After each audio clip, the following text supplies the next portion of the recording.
Մի օր հարուստը որոշեց իր մտերիմներին ճաշի հրավիրել։ Նա կանչեց իր հավատարիմ ծառային ու նրան հրամայեց գնել ինչ-որ անհրաժեշտ է լավագույն հյուրասիրության համար։ Ծառան գնաց շուկա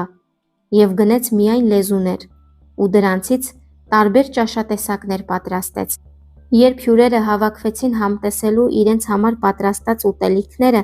նրանք սկզբում դրանք շատ համեղ համարեցին, բայց հետո զզվեցին իրենց կերած ճաշերից, քանի որ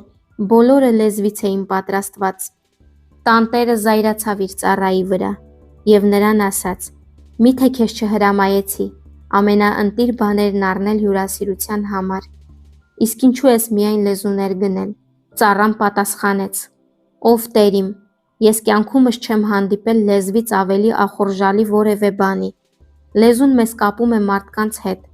դրա մեջ է գիտելիքների բանալին, դա ճշմարտության և իմաստության գործիքն է, դրա օգնությամբ են մարդիկ սովորում,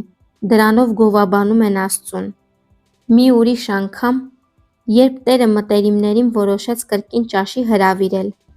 նա իր ծառային հրամայեց որևէ զզվելի բան գնել, և ծառան շուկա գնաց ու նորից միայն լեզու գնեց։ Երբ հյուրերը հավաքվեցին և համտես արին կերակուրը, պարզվեց, որ բոլորը նորից լեզվից էր պատրաստված։ Տանտերը կրկին խիստ զայրացավ։ Նա ուզում էր խստորեն պատժել ծառային իրեն չլսելու համար, բայց ծառան ասաց. «Մի զայրացիր, տեր իմ, աշխարհում ավելի զզվելի ու նողկալի բան չկա,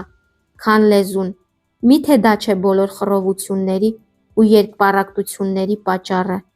Դա է ավազակության աղբյուրը, ստի ու մեղքի գործիքը, և լեզվի օգնությամբ չէ, որ պղծվում են անունները»։ Երբ բոլոր ներկաները լսեցին այդ, ասացին. «Հիրավի, քո ծառան կարող է մրցել փիլիսոփաների հետ»։